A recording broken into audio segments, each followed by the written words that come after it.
안녕하세요. 이번 시간에는 역시 또 사회학을 할 건데, 요즘 제가 유행어가 하나 생겼습니다. 뭐, 여러분들이 공감하실지, 공감 안 하실지는 모르겠지만, 너무 똑똑해서 세상 살기가 너무 피곤합니다. 이게 유행어예요. 정말 거북하실 수도 있겠지만, 다시 한번 말씀드리지만, 정말 똑똑해서 세상 살기 너무 힘듭니다. 아무튼 간에 오늘은 무슨 얘기 할 거냐면은, 바로 이 오리엔탈리즘에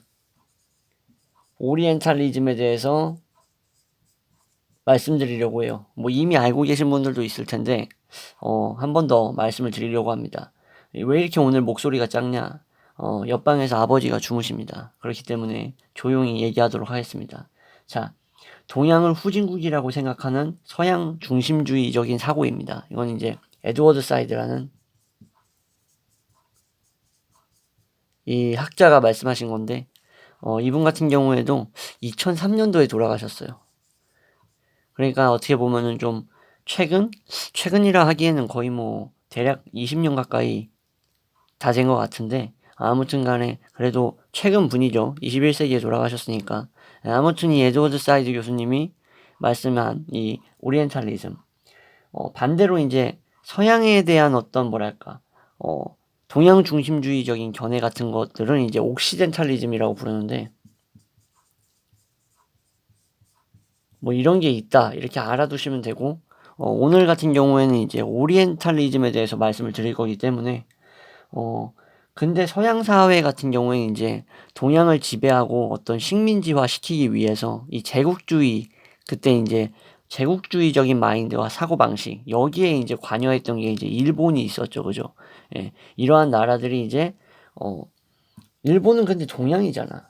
동양인데 동양을 식민지 하려고 했네. 생각해 보니까. 그죠? 그러니까 뭐 중국이나 일본이나 좋은 소리를 못 듣는 이유가 바로 이런 데 있습니다. 아무튼 동양인데 동양을 얘기했던 이러한 일본의 제국주의는 제외하겠습니다. 그러고 보니까 서양 입장에서는 일본도 오리엔탈리즘의 희생자인데, 어떻게 희생자가 또 희생자를 또 갈구는 이런 어처구니 없는 상황이 발생했었네요. 그죠? 예. 아무튼 간에 이러한 이제 서양인이 바라보는 서양 중심적인 서구 중심적인 시각은 결국 서양을 문명의 중심으로 봤다라는 거예요. 문명 중심이 바로 유럽이라고 생각을 했던 거예요. 그래서 동양을 말씀드렸다시피 지배대상으로 삼은 거죠. 예. 이것을 바로 오리엔탈리즘이라고 하는데, 뭐 이런 식의 편견으로 많이 가둬놓는 거예요. 뭐 동양인 같은 경우에는 미개하다, 어리석다, 뭐 상스럽다, 뭐 이런 식으로 온갖 이러한 안 좋은 범주와 이러한 굴레를 뒤집어 씌우는 건데, 어, 그래서 이러한 것들을 묶어서 동양이라고 부르자라고 한 거예요. 이제 학문이나 문학이나 예술 같은 것들을 통해서 이 어떤 동양적 이미지가 확산이 됐습니다.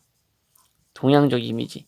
근데 이러한 동양적 이미지 속에서는 서양인들이 봐도 정말 우리도 보고 배워야겠다라고 느껴질 만한 것들이 많았어요. 그렇지만 그래도 이걸 인정해버리면 어떤 뭐랄까, 어떤 지배와 어떤 이러한 고번, 거번이죠, 거번. 거번에 있어서의 이런 어떤 합리화적인 요소가 많이 부족해지기 때문에 뭔가 이제 오리엔탈리즘적 시선을 통해서 동양은 뭔가 나태하고 막 비논리적이라는 이미지로 인식을 하도록 일종의 뭐랄까 세뇌화, 이렇게 어떤 틀을 짜는 작업을 해왔던 거예요. 예. 그래서 동양의 식민지 지배를 정당하게 하는 수단으로 이용을 했다. 그러니까 가공의 존재를 만들어낸 거죠. 실제 동양의 모습과는 다른. 예, 이해가 되시겠죠? 그래서 자신들의 아이덴티티를 확실하게 하기 위해서 이제 니네들은 쥐뿔도 모르니까 잘 아는 우리 서양인들이 동양인 너네를 가르쳐 주겠다. 그러니까 감사하고 배워라. 약간 이런 마인드로 이제 동양을 이제 지배를 했던 거죠.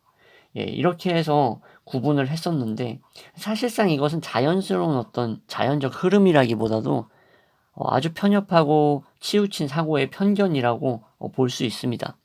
근데 이제 여기서 영상 마무리하기 전에 말씀드리고 싶은 게, 요즘 제가 이 쇼트 트랙 보는데 여러분들도 보시고 있을 거예요. 지금 제가 영상 촬영하고 있는 시점이 바로 베이징 올림픽. 베이징 올림픽 이 시즌이거든요. 그래서 제가 요즘 쇼트트랙을 보는데 이 금메달 강탈과 이 실격 어처구니 없는 판정과 이 실격으로 중국이 금메달을 땄죠. 그죠?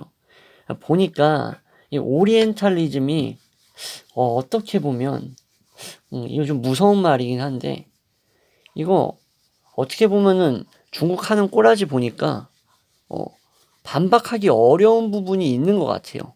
이런 말 또 어디 가서 또 잘못하면 또 생매장 당할 텐데 이 베이징 쇼트트랙 베이징 올림픽 쇼트트랙을 요즘 시청하면서 느끼는 건데 오리엔탈리즘을 가질 수밖에 없겠더라. 내가 서양인이라면 이 베이징 올림픽 쇼트트랙 이 주작질을 보면서 정말 동양 겁나 미개하구나. 어떻게 저럴 수가 있을까? 저게 진정 사람 새끼가 맞나 싶은 생각이 들 수밖에 없을 것 같아요. 금메달 1등한 것도 박탈해버리고 그죠? 빙질 같은 경우에는 뭐 이상한 뭐 개막식에다가 돈 다 꼬라박아가지고 빙질은 그냥 선수들 다 잡아뜨리고 그죠? 선수들 그냥 죄다 자빠지더라고 영상 보니까 TV로 보는데 이게 무슨 뭐 한 바퀴 돌려고 쇼트트랙을 하는 건지 자빠뜨리려고 쇼트트랙을 하는 건지 도무지 분간이 안 됐어. 그 정도였고 그래서 이제 인터넷을 봤는데 바퀴벌레와 이 중국의 공통점이라는 게 있더라고요. 나 이거 보고 내가 얼마나 웃었는지 모르겠어요. 이러한 게 올라와 있는데 내가 깜짝 놀랐어. 너무 재밌어가지고 여러분들께 간단하게 하나 말씀드릴게요. 이렇게 막 표를 나눠놨어요. 이렇게 표를 나눠놨는데 첫 번째가 뭐였냐면은 쓸데없이 개체 수가 많은가. 겁나 웃기네. 쓰면서도 쓸데없이 개체 수가 많은가. 여기 중국 되어 있고 여기 바퀴, 벌레 이렇게 있어가지고 비교를 해놨더라고. yes 뭐 이렇게 돼 있고 그리고 뭐 2번 문항 해가지고 뭐 더러운가 했을 때 중국 더럽고 바퀴벌레 더럽고 막 이렇더라고. 너무 웃겨가지고 여러분들께 간단하게 말씀을 드리고 싶었습니다. 진짜 이 바퀴벌레하고 중국의 공통점이 맞는 것 같아요. 되게 만든 사람 칭찬해주고 싶습니다. 되게 합리적이야. 물론 그렇지 않은 중국인도 있다라고 말씀하시는 분들이 있겠지만 내가 봤을 때 이 오리엔탈리즘이 정말 위험한 사고방식이긴 한데 이 베이징 올림픽 보니까 중국 하는 거 보니까 이게 선별적 적용의 필요성이 느껴지더라고. 예.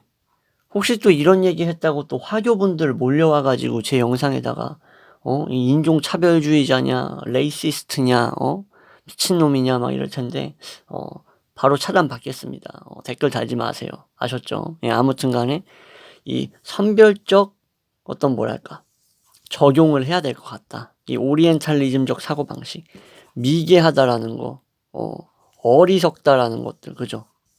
비논리적이라는 것들 이러한 것들이 전부 다 서양 사람들이 동양을 바라보는 시각이었단 말이에요. 오리엔탈리즘에 만들어진 짜맞춰진 근데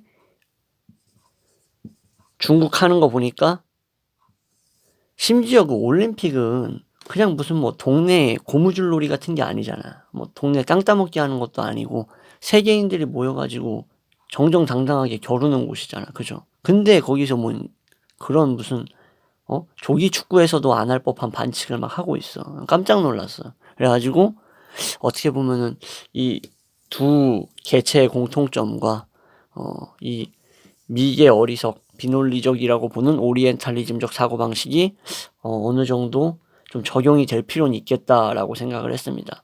오늘 영상은 이렇게 마무리하려고 하고요. 난데없이 또 이런 영상을 찍어가지고 당황하셨을 텐데 제 말에 제 영상 내용에 공감하시는 분들 많을 거라 확신합니다. 마지막으로 유행어 한번 더 밀고 마무리하도록 하겠습니다. 너무 똑똑해서 정말 세상 살기가 아주 피곤한 것 같습니다. 네, 시청해 주셔서 감사합니다.